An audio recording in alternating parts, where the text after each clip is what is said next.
Larry mentioned, my name is Shelley Parker. I'm the interpretive park ranger here at Nayland Bay State Park, and it has been quite an honor to experience the two cannons here at the park.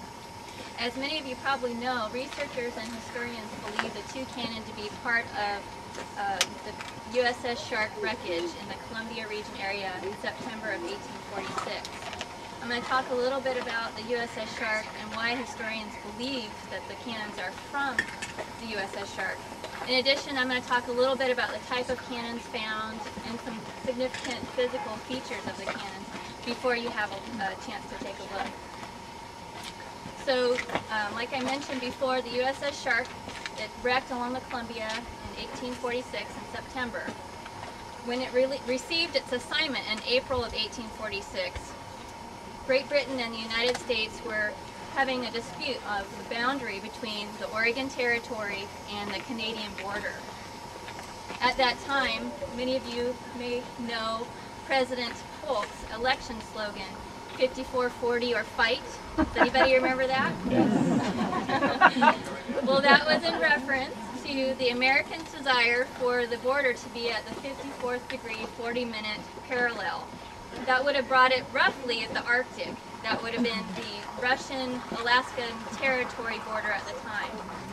Great Britain, on the other hand, desired it to be at the Columbia River. And so there was this dispute going on, and that was the time that the USS Shark received their mission. Their mission was to survey the Columbia region for the disposition of its residents, being American or for Great Britain, as well as to provide an American military presence in the area to counter that of Great Britain. By the time the USS Shark reached the Columbia region, however, in July of 1846, unbeknownst to the crew as well as to the pioneers of the area, the dispute had been resolved to the current boundary of the 49th parallel. But like I said, the crew and pioneers had no idea this had taken place, so the survey proceeded as planned. In September of 1846, as the crew had completed their survey, they wrecked along the south spit of the Columbia River. Miraculously, but not without much struggle, the crew actually survived. Not one man was lost.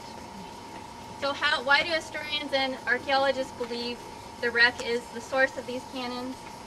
There are a number of reasons, and when we look at historical accounts, for one, we know that 3 cannon, along with a portion of the deck, actually washed ashore south of Tillamook Head, as verified by one of the crew members in the area at the time.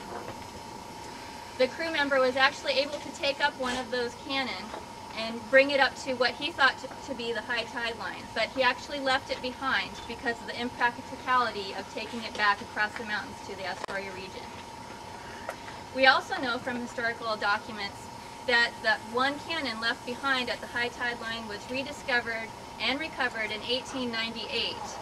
This cannon would become a very famous cannon we all know as the Cannon of Cannon Beach, their namesake for the city of Cannon Beach. Historical documents also tell us that the cannon found last week were found in the exact area. Very exciting. So, lastly, when you take a look at the Cannon Beach cannon, you'll see that the proportions of the cannon are very similar to these cannons. So why is this important? Like Larry said, finding one cannon is pretty huge in and of itself. Finding 2 is incredible. And when you combine that with the history and heritage of the USS Shark, pretty darn exciting. Not only were the cannon the namesake for that Cannon Beach cannon, but also the crew themselves left an impression on the area during their stay after the wreckage. In the Astoria area, they built cabins. Those cabins became known as Sharksville.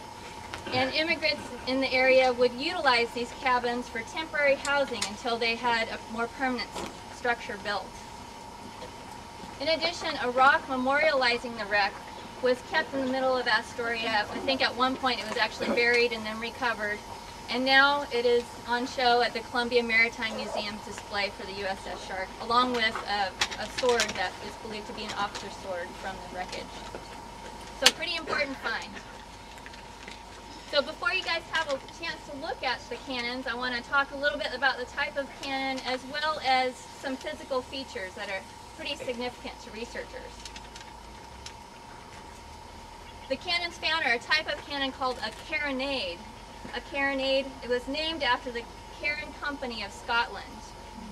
The carronade was a short defensive cannon used for short-range engagement.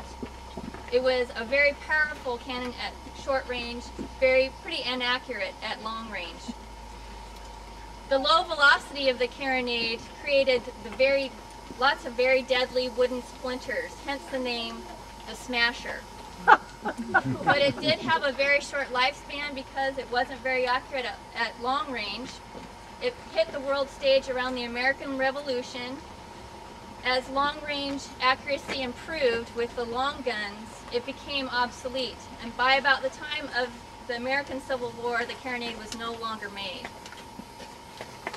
Some features that have researchers pretty excited about these cannons is the presence of the wooden slider that the carronade is attached to. The slider was developed to control the recoil of the carronade, and it's a very unique feature of these cannons found. In addition, underneath that wooden slider, you'll see a little metal portion of the pivot, and that's also a significant feature for researchers. As you look closely at the carronades, you'll also know a concrete-like substance that cover the cannons. This substance is called a concretion. Concretions are a cement-like substance, and they develop, you'll see them often in shipwrecked materials, most namely metals.